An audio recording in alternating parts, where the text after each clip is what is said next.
All right. We are going to talk today about the statistics behind the Bachelor and the Bachelorette.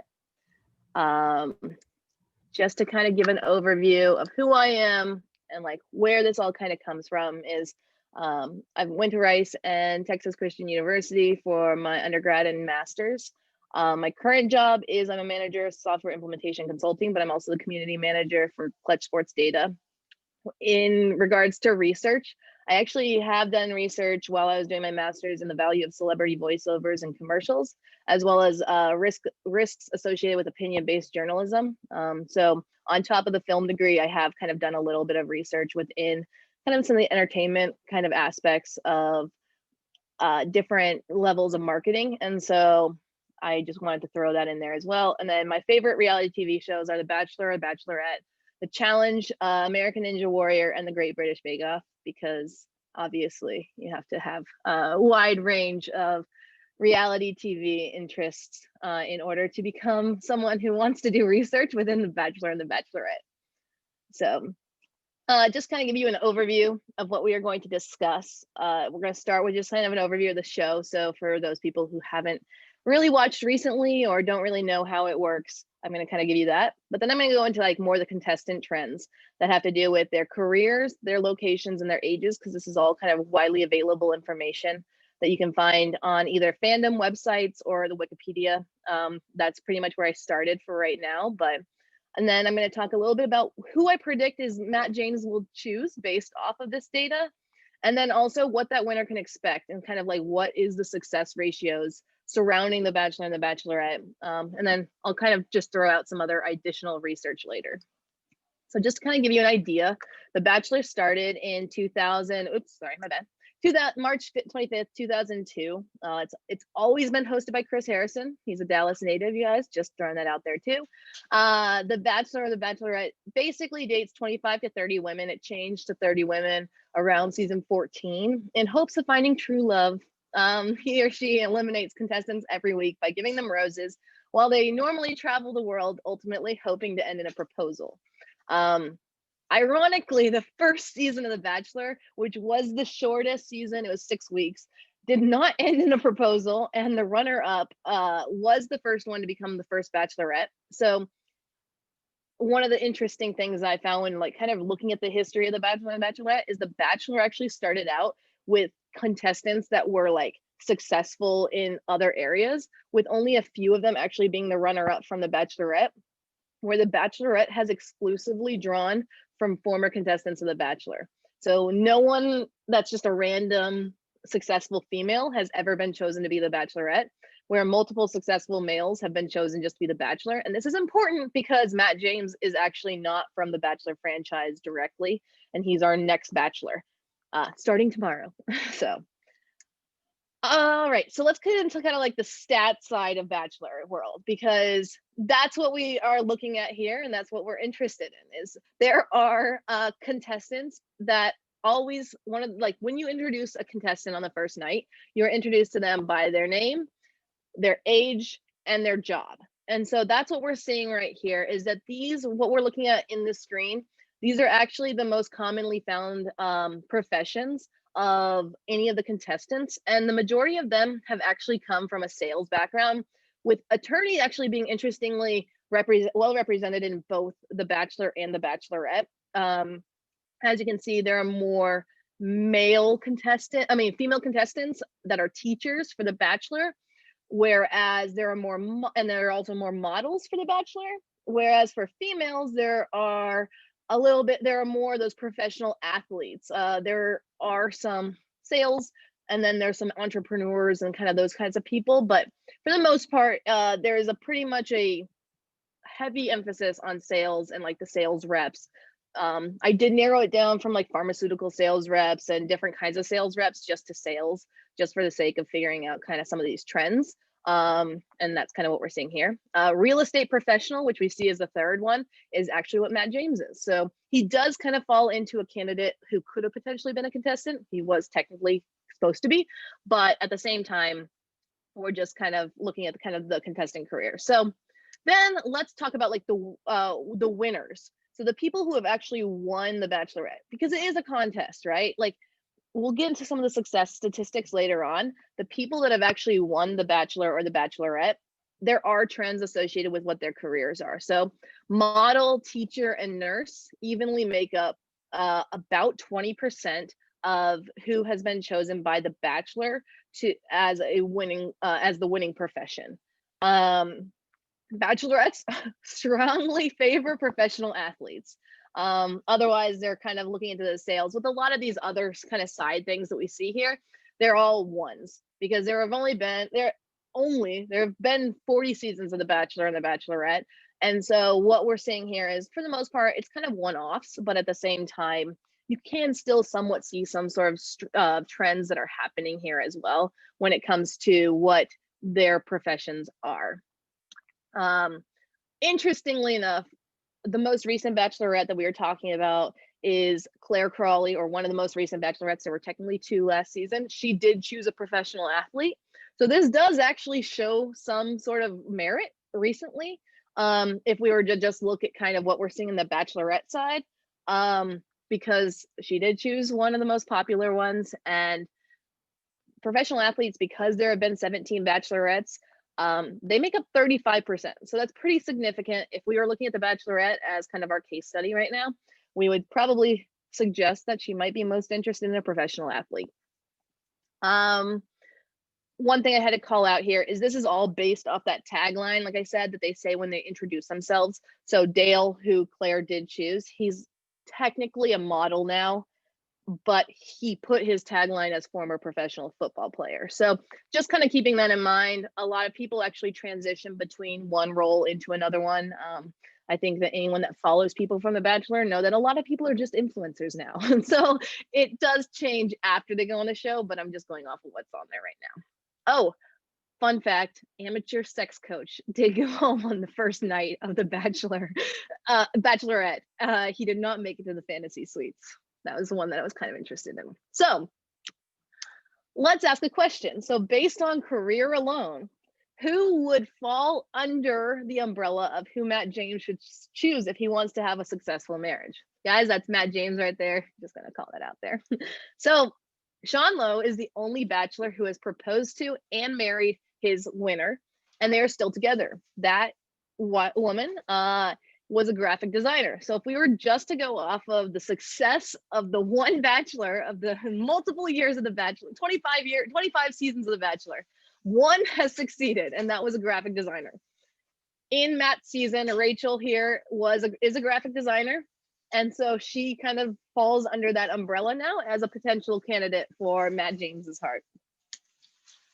But that's not the question we're really asking, because there's only one. So what about like those winners? We know that there are 6 people who were either teachers, nurses, or I can't remember, models that have won The Bachelor. Based off of that, who is Matt James most likely to choose? Because they make up 35% of the winners of The Bachelor. There are 2 contestants that are either models, or Amber is considered a nursing student. So we have Chelsea Vaughn. She is a model. The most recent Bachelor did choose a model as who he wanted to marry. So she has a chance now, and she's in the running for Matt's heart based off of statistics. And then Amber is our other one here, and because she's a nursing student, and we've had 2 nurses that have won. So now we're going to go into contestants, because we've narrowed down just based off of their careers. Now let's talk about where they live. And because that's an interesting statistic here. As you can see, it heavily skews towards California. And this is just all the contestants where they're located. I'm going to kind of narrow it down again into where the winners have been again, but just kind of keeping that in mind.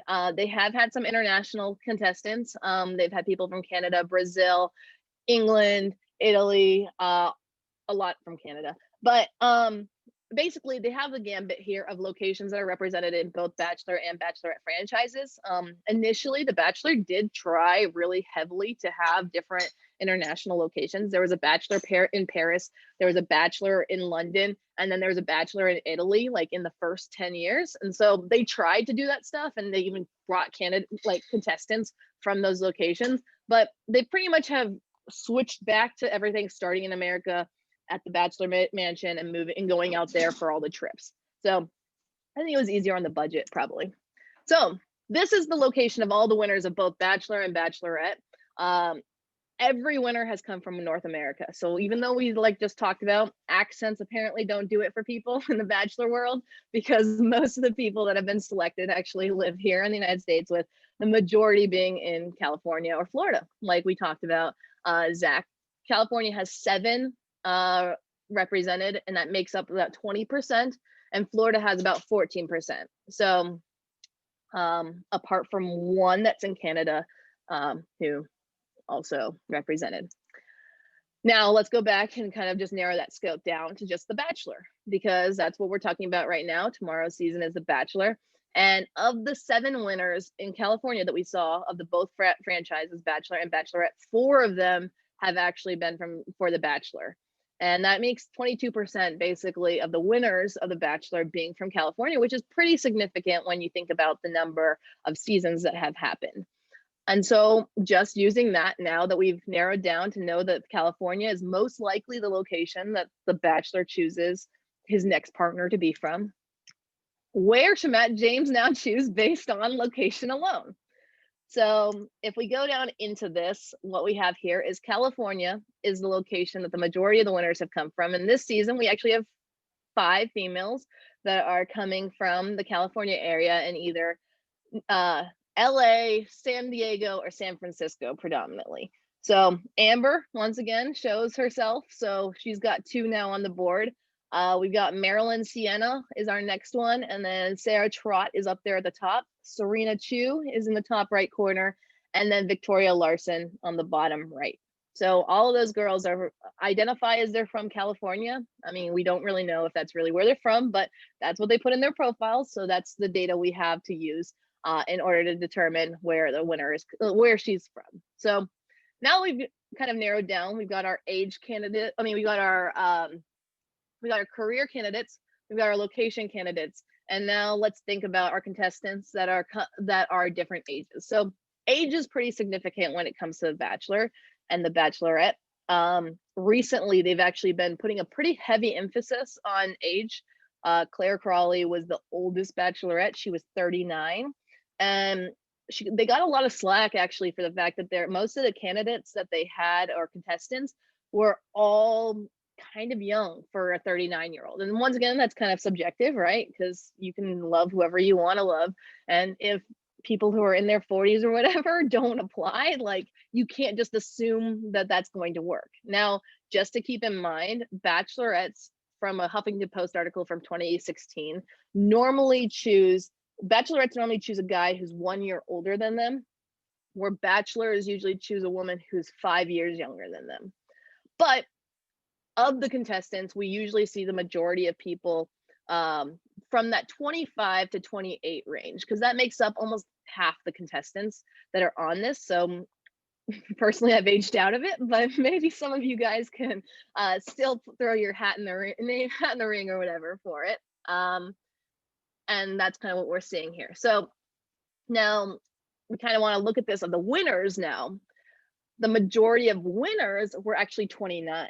So it's an interesting thing to think about when we think about like the fact that of that, that's only 9% of all the contestants, but 29-year-old seems to be around the age that the majority of contestants, and this is both Bachelor and Bachelorette, have chosen. So they either err on the side of a little higher but age, or they're probably more on the Bachelorette side, which is actually what we end up seeing. So 29 only makes up 11% of Bachelor winners. So most people aren't 29 that actually the Bachelor chooses. The Bachelor men seem to choose people who are 23 or 26. So there's a little bit of a sweet spot right there around the similar area of where we saw in our bell curve. So we know that the majority of our people that are participating are around that age. And so the Bachelor normally chooses people in that age range, where the Bachelorette makes up the majority of that 29 that we saw earlier. So now that we know kind of what the Bachelor winners look like here for age, who should Matt James choose based off of age? So we're going to kind of look into that. So the majority of the winners for the Bachelor are 23. So there are only 2 people that fall under that 23, which is MJ Snyder and Piper James that we see here. So 2 new faces. 23 is the most popular age for the Bachelor to choose, but if we remember back to that Huffington Post article that I was kind of citing earlier, normally men choose a woman who's 5 years younger than them on The Bachelor. So Matt James is 29, meaning that he would choose people that are 24, given his age range. So now we're going to see a couple familiar faces here. So we got Alicia Holloway, we got Anna Raymond, we got Bree Springs, we got Mari Pepin, we got Rachel again, we got Sarah again, and we got Serena again. So now that we've kind of evaluated this, I am going to go ahead and make a prediction on who Matt James is going to choose. And then we'll kind of have a little bit of a discussion if you would like to. I know some of you guys, this is your first exposure to The Bachelor and The Bachelorette, so feel free to participate any way you want. But I'm going to narrow that down. So just to kind of recap, we have 3 contestants that are in that career bucket. We have 5 that were in the location bucket. And then we have 9 that were in that age range. And I'm using both examples, right? So if you remember for career, I did also the winner of the first season. I included her, or the only winner was a graphic designer. So I chose Rachel's on there. I've got the 2 that were the model and the nursing student. Then we got the location being California, and we got the age range of both 23 and 24. I just wanted to make sure I got a full picture here because this is giving me a little bit of an idea of the overlap, right? So from that, there are 4 that have 2 hits on this. We have the age and location, or else we got the age, career, all that kind of thing happening. So if you need me to remind you, the top left is Rachel. We got Sarah Trott on the top right. We got we got Amber Andrews in the bottom left, and we got Serena Chu. So these are the 4 that I am statistically saying have some sort of an advantage based off previous Bachelor seasons. And so I'm going to start canceling them out, right? So first off, by Amber. I'm going to say bye to Amber because she is a nursing student. She is not a nurse yet.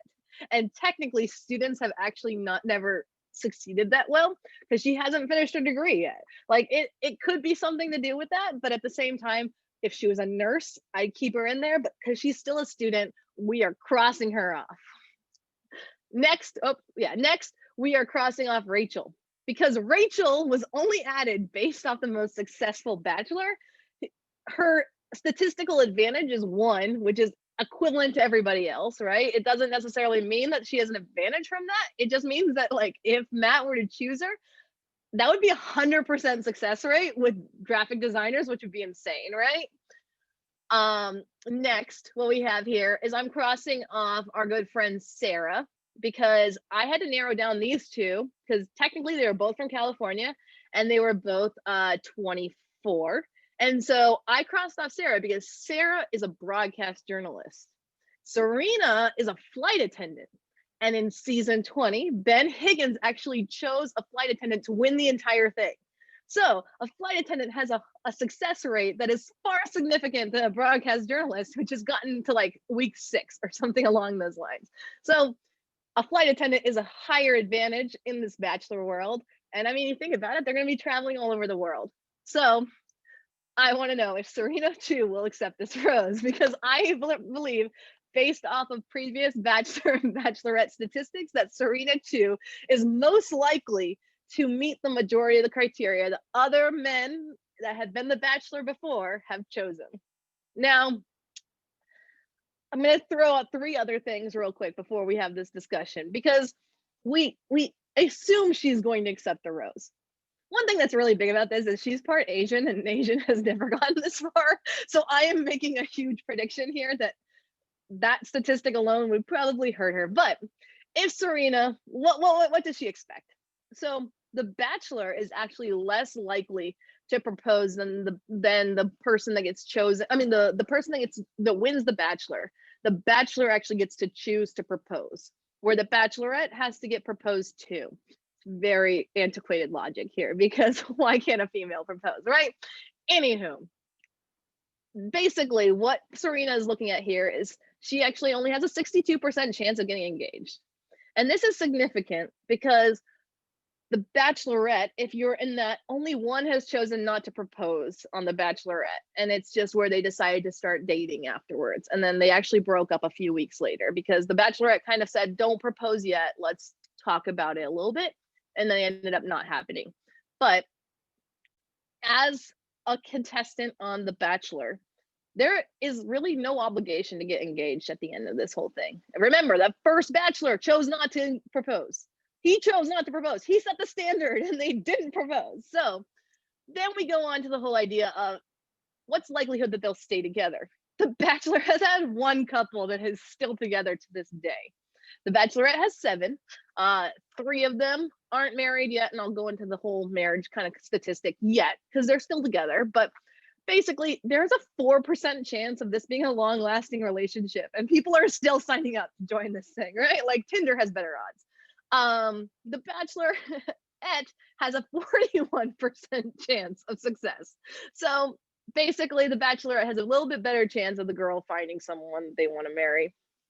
And finally, there has been 1 wedding for the Bachelor and 4 weddings for the Bachelorette.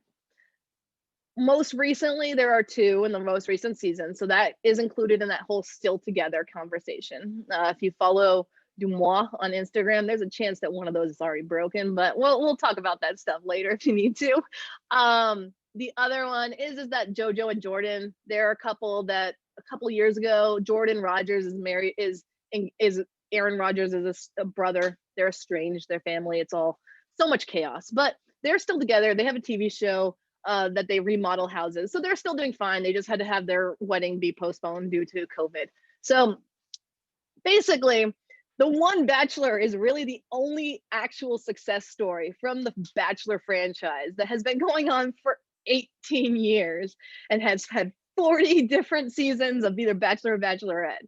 And so I do have one silver lining to this whole thing. And then we'll, like I said, have a conversation. But all the winners, all of them that have ever actually gotten married are still married. So all 5 of those people who have actually gone down the aisle, remember those proposal stats, there's plenty of proposals out there. If they can get to a wedding, every single one of them is still together. So if the person that wins Matt's heart, my prediction is Serena, can also get him down the aisle, the likelihood of them staying together is statistically better than every marriage that happens normally. So that's the silver lining to this whole Bachelor franchise, is like, if you can get down the aisle, you're golden, and you honestly might have found true love. So now that I've given you guys my little persuasive argument of this whole thing, does anybody have any questions around this? Yeah, I've got one really quick actually. So Awesome. First off, I thought a lot of the graphics were really cool. Like, did a good job like mixing in different stuff. So I appreciate. Oh, you muted yourself. Oh, it said the host muted me. I don't know if he's sabotaging me, but anyways, yeah, it was Avi turning against me. But there's background noise. Is that yeah? Go ahead. It's probably Carlos shouting. But do they do anything on the front end when they're like vetting people? Do they have some kind of like, analytics process for that you know of, or is it just like interviewing people and just kind of guessing at it? And then number 2, is there an active betting market for The Bachelor? So there is an active betting market, and it's actually happened recently. So there are basically 3 ways of going on The Bachelor or The Bachelorette. They do open castings in certain cities. They reach out to you directly based off of like Instagram presence and followers and things along those lines, or you get referred by other contestants who have been on The Bachelor or Bachelorette. So it's basically like they think pretty people hang out with other pretty people. Obviously, we're all hanging out together, so yes, no. Basically, though, that's like kind of the bar. And then after that, they do a whole interview series. There's about, I think, from some of the Bachelor and Bachelorette podcasts I listen to, there are technically 3 interviews that you go through, and some of them have to do with like kind of your career, and then the other ones, they're as cliche as it is, there is a vetting process to make sure you're there for the right reasons, right? Because you're going to end up getting reached out to by different brands and things along those lines that are associated with the franchise. And so that is incorporated into this. I know that there has been a little bit of scrutiny recently around how strong this vetting process is, because there was a contestant in Becca's season. So this was about 3 years ago, 3 bachelorettes ago, if you want to go with that. She had a contestant who had actually abused his girlfriend, and they didn't catch that on the background check. And so he ended up just leaving randomly throughout the season. And it was actually because he had to go to jail, he had to go to court. And it was like this whole thing where it's just like, how strong are your vetting processes if you haven't even gotten to that point? Ironically, same season, the guy she ended up choosing ended up being this huge like anti-feminist guy. And there's this whole argument around this whole thing, because she's a super feminist, and she ended up choosing him. They stayed together for a little while. They never got married. But there was this whole kind of conversation about social media, because social media is like kind of where we get this presence. And that's how like people like me, fans or whatever, we can go and find, is like, I can go and search these guys while they're on TV. But when you're on the show yourself, you have no access to computers. You have no access to your social media. You barely have access to your family. You're in a bubble, basically. And with that, you are guessing that these people are being true to who they are, and they're giving you their best impression. And so there is this conversation around like, should they be able to look at social media, or have a friend look at social media and make sure that they're not going down this random like rabbit hole of falling in love with the wrong type of person? So to answer your question kind of more succinctly, there is a vetting process. There's 3 levels of interviews, but is it done correctly or to the best of their abilities? I don't think so right now, but I think there is a need for that still. Why do you think there's so much differentiation between the proposals for the Bachelor versus Bachelorette? I think that's a good question for sure. I think that I would probably, there's probably more of a psychology reason to it. So I don't want to make complete assumption on this whole thing. I think that, like I said, the fact that the Bachelorette expects to get proposed to, and there is this whole emphasis every single season on, I'm at the right place in my life to settle down, to get married, to do all this thing, where the Bachelor holds the power really. There, like I said, you're not going to see a Bachelorette bend down on a knee after she wins and propose to the Bachelor, even though that'd be great television. I highly recommend any girl that Matt James chooses, if he does not propose to you and you want to get married, you should propose to just throw the script out the window. But I think it has to do with that, is that the Bachelor has the control. He's the one that goes and talks to Neil Lane and grabs the ring. And the same on the Bachelorette side. Like, they go and talk to Neil, like the Bachelor contestants, both men technically get to go talk, normally narrowed down to 2. Both men technically get to go talk to Neil Lane and pick a ring that they think is the right ring. And both of them can have it in their pocket ready to go if the Bachelorette chooses them. So like, if the ring's already there and you've been on this wild whirlwind of an environment, and you know that she has said from the very beginning, and she's been kicking guys out of the show because they're not ready for settling down. Like, that's the perfect environment for you to say, I have to propose to her. Like, I think one of the seasons that actually like kind of brought me back into Bachelor world, because I took a break, right? Because it's been on for a while, was actually Rachel Lindsay, first Black Bachelorette. And the guy she didn't choose is a guy named Peter Krause. And Peter Krause, there's this like real big scene where like it came down between Brian, the guy she actually ended up marrying, and Peter. And she goes to Peter's room and honestly kind of begs him to rethink not wanting to propose. Because he told her, he's like, I don't want to propose. Like, I want to date you. I'm not ready for marriage yet. Like, I'm completely cool being in a completely monogamous relationship, everything along those lines, but I'm not ready for marriage.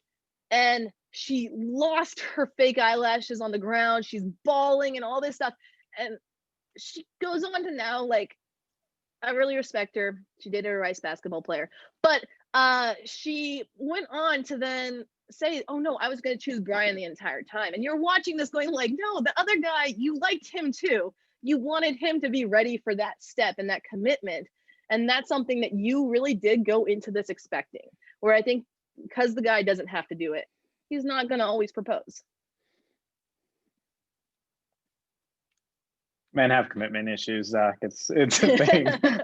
Yeah, let's do a Kait, sample right now. Do we want to throw a poll up real quick? Yeah, you have a good audience here for that.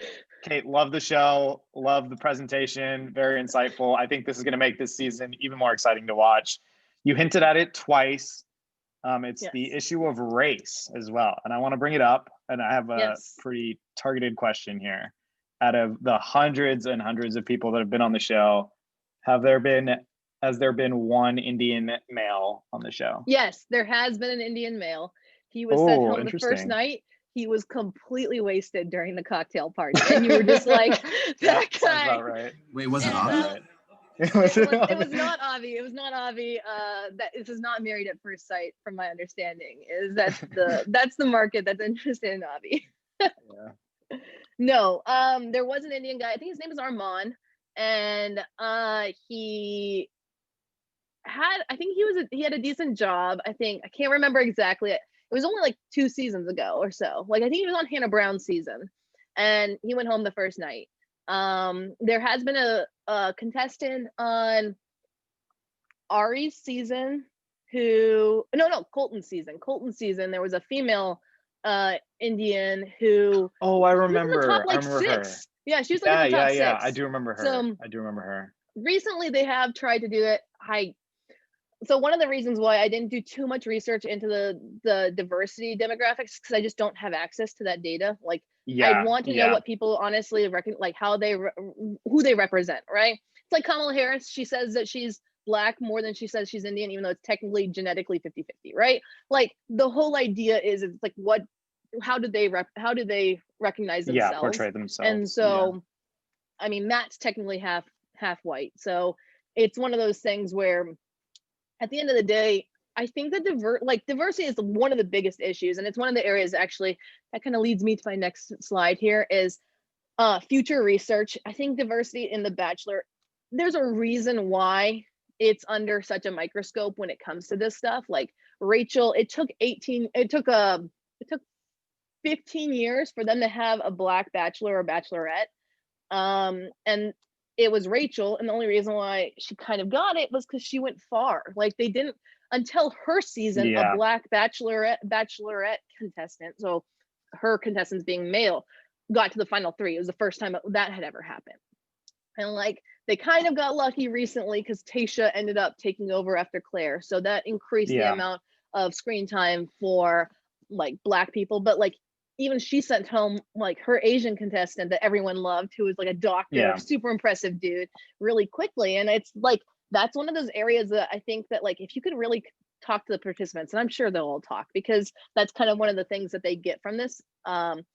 It would be interesting to know what that diversity metric really is. I know that during the greatest seasons that they aired during COVID, some podcasts I listened to actually did calculate the screen time that they even did on like the recaps of the whole thing. And like, it was like 3 minutes of a 2-hour-long recap of an entire season that they dedicated to like 3 minutes to like a minority character. It has been predominantly white for sure. Adding to that diversity, do you think there's a market for this show with the spinoffs to have like an LGBTQ version of it as well? Has there been like any talks about that? So so interestingly, it was in The Bachelor Australia that 2 female contestants that were vying for The Bachelor ended up getting together. So all of my research has basically been around The Bachelor in America. Gotcha. And then in the most recent Bachelor in Paradise, they did have Demi. Demi Kristen, her girlfriend, that they brought into it. And it was also one of the first times that they brought someone who wasn't in the Bachelor universe to come to Bachelor in Paradise. So that is kind of one of those interesting things is that there have been some spinoffs, and Rachel has talked about this on her podcast, Rachel Lindsay. It's really hard when most of the audience does seem to be most interested when it's a white female or a white male. And it's hard to know whether they're interested in that. But at the same time, I think that goes back to kind of a greater conversation of like, just because you're not interested in it doesn't mean that we should be only catering to you, because this could open new markets for them to be interested in. So personally, I think it would be completely exciting to watch either girls fighting over one girl or guys fighting over one guy, just because we've never seen it. So we just don't know. And that's all that like kind of they always go off of, is this whole idea of like, this is the greatest season of all time. And like, you'll never expect what's going to happen. It's like, literally, we have no idea what could happen because we don't have any other idea about it. So that's kind of one of those things. The other thing I know, I just want to kind of cover some of these future research things that I have on here. Interestingly enough, The Bachelor has on 2 occasions chosen a winner, but then they've actually ended up with their runner-up afterwards. Like they've broken up with the winner and married the runner-up, and that has 100% success also. So I didn't count that because they didn't choose them on the final night. And so that was the one I went to, is like, that was the final rose technically. And both times that they broke up with the other person, they did it like on TV, which is like just completely messed up. And then they chose the other person like during after the final rose or whatever. And I feel like that's interesting. Like, I would like to know why they felt compelled to choose the other person and then realize that it was the wrong decision, because that's a very much, in a way, a humane decision, but at the same time, it's also like, what does the Bachelor bubble make them think that then once they're back in the real world changes? And then one thing that like I was just thinking about, because I tried to watch the trailer to see if Serena, my predicted person, got any screen time in the trailer. I did not see her in the initial trailer, and I feel like that's another easy metric I could probably figure out, is how much screen time the person that wins gets in that initial trailer, just to find out if they're trying to kind of like already egg you on. These are just kind of some topics, but I think there has been some research around like the Bachelor versus Bachelor spinoffs being like Bachelor Pad, Bachelor Winter Games, Bachelor in Paradise, Bachelor Follow Your Heart. You know, there's ridiculous things out there, but surprisingly, 5 couples have actually been married just based off of Bachelor in Paradise. So if we remember, only 5 people have actually gotten married off the real show also. And there have only been 3 seasons of Bachelor, or 4 seasons of Bachelor in Paradise. Of that, 3 are divorced, 2 are still married. And then there's multiple engagements still happening. There are 3 that are still engaged based off of Bachelor in Paradise. So equal to the number of Bachelor contestants. So almost giving people the ability to kind of date other people and compare almost gives a better odds for this whole thing. So it's almost where it's like, is Bachelor in Paradise actually built better to help people find somebody, is an interesting thing to think about, where maybe not putting all the pressure on one person is valuable too. So anywho, this kind of concludes where my research has led me to right now. Another interesting thing that I just want to throw out there, because you asked about diversity, is there has been 1 Hispanic bachelor and no Hispanic bachelorettes. So that's another underrepresented area. I think like any kind of Asian hasn't been represented well. And in general, it's just a huge area for opportunity. So any other questions? So is there anywhere outside of the Bachelor, Bachelorette that you think you can apply this data and stats? So I also said I watch The Challenge, and The Challenge is more of a physical kind of TV show for sure. I think that that's an area that something similar could be applied to. I would say Big Brother is another area where it could be applied to as well, because that's another human kind of performance idea. But then I think that like in general, when we think about like the similarities of this with other areas, like I would wonder how location applies to the success of athletes. I would wonder how age applies to the success of athletes. And I think Avi is going to do a conversation around age with athletes. So it's like a lot of these values are actually transferable. And then that would be almost where we could make a comparison and find out, like, is there something to growing up in a certain area that makes you not only more romantically desirable, but also more athletically open to opportunities as well? Because I know that like I was a swimmer in college, and Texas and California were probably the 2 hot spots for really, really fast swimmers. And I was growing up in Montana. So if we think about it, like Texas and California now has reared its head for me personally in both the bachelor world and swimming world. So is there a possibility that that's also something that could happen in other kind of sports? Then yeah, I think that these are kind of just starting points that then you could kind of jump off of. That's a great point, Kate. I think that's a great question too, Zach. There, I think that's a great conversation there with that. No, I agree, because I mean, like, I think that's, the opportunities, especially, right? Like the competitive advantage you almost have going into something, just being from somewhere, and like the doors that open up with that is, you already have a step up from everybody else. So, but I mean, you think about it also, like one thing I didn't do enough research on that I wanted to do is like, where's the bachelor from versus who he eventually chooses, or the bachelorette. And I think that could be almost the same for a college, right? Is like, do you want to live far away from your family, or do you want to live close to your family? And like that, to me, as someone who was recruited, I had to struggle through, because there was no school in Montana I could have gone to. So I had to kind of throw that one out. But like, they've talked about it in some of these people that have succeeded in The Bachelor, is that like, if they could figure out where to live, that was honestly one of the hardest hurdles to overcome. And like Matt James, for example, lives in New York. So if he chooses someone from California, that's a completely different world that they're having to move to one way or another. And they, like, Matt James has a business in New York. It's not like he can leave that. So I think that there are some transferable things that definitely could be done, that could definitely be investigated. But it's kind of going back to the whole idea of these are competitors still. They are vying for something. And so, and they were technically recruited, like they are a team that now is trying to achieve a championship of some sort. So yeah, there are some transferable things. All right, I think that concludes this. Thanks, Kate. I appreciate you all joining. And next week we are going to have Blake talking about sports betting. So tune in for that. Oh yeah, thanks. Bye guys. Bye.